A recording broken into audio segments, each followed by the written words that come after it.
Roger Bryan here, and I want to talk about a really important topic for every cryptocurrency investor, and that's how to handle the major dips that the overall market has.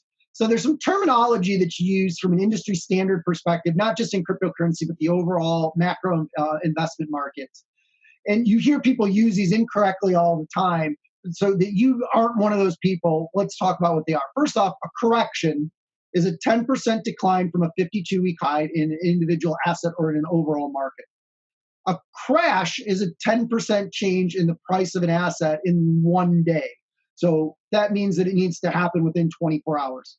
Now, if an asset continues to fall from there and falls 20% from an overall high, that's typically called bear market territory for that asset. You see people using the word crash all the time, and they're not necessarily using it correctly, but really it's a semantic and it really doesn't matter. What does matter is how you strategize around this type of market volatility. So it's not easy for someone to come into the market, buy assets, and then watch those assets fall 20 to 30% overnight. But it is common. And because it is common, you need to know how to react to that. You don't want to be one of those people that's notorious for buying high and selling low. Those are the emotional investors that tend to get burned no matter what they do because they don't have a strategy, they don't have a goal, and they don't have an understanding of the market. So rule number one for dealing with this part of the industry is don't panic. If you're not emotionally stable enough to detach yourself from the money that you've invested, you probably shouldn't be investing at all. There's a rule that they always say that is don't invest more than you're willing to lose. And most people ignore that because they don't understand where it comes from. It's not the concept of I'm willing to flush this money down the toilet, but it is the emotional attachment that you have to the money. If you need that money to pay your bills, you're going to make bad decisions with it because you're going to be geared towards an outcome that should be detached from the overall movement of the asset that you're investing in.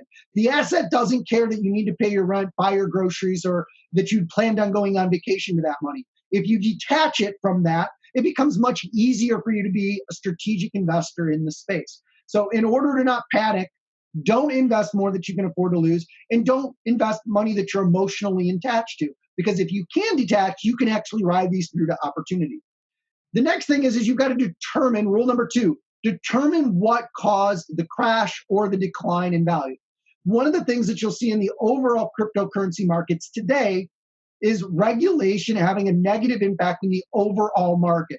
So while you may be invested in one or two or maybe a dozen different assets, if the entire market moves in one direction, you don't necessarily have any better options to invest in. You're better off riding it out than trying to pull it out and put it into something else because the entire market's going up and down in flow, or 90% or greater of the market is moving in the same direction.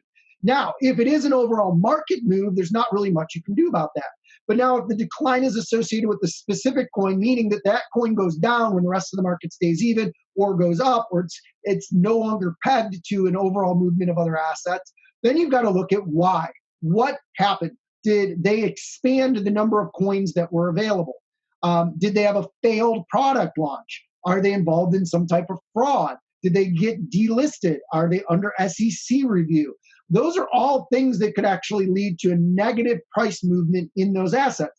Then you've got to determine what you're going to do about that. If it's a minor regulatory infraction that actually, once they overcome it, is going to create greater liquidity or transparency for the project, then it might be a good thing.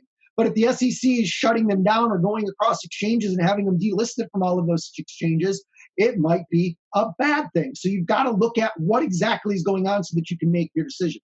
The next thing that you've got to do, so now we've just figured out, we've not panicked, rule number one. Number two, we figured out what's going on. Number three, we want to figure out, will it recover? So is the news or the action that happened that's driving it down going to be a continuous trend down? Is it a macro market liquidity issue across all utility tokens from the ICO markets? Or is it that they had a failed product launch and people are losing faith in them, but they've reiterated that it's going to happen in 3 weeks now, that you may be able to hold on and get back out of that asset? Every investment has to be evaluated on a day-by-day basis. You can't set a goal and then have an action occur and think that the goal is still relevant. When new news comes, new goals have to be set and new strategies have to be laid out. So now that we understand what happened and we have an idea of whether or not it'll recover, we have to take action. So here's our options. You can adjust your investment. That means that you can maybe go a little bit less. Maybe it's an opportunity to go a little bit more. You can look to exit the position, meaning that although you're going to take a loss, you feel that the market momentum behind this coin, specifically this coin, is negative momentum, and that your investment would be better held in other assets in the industry.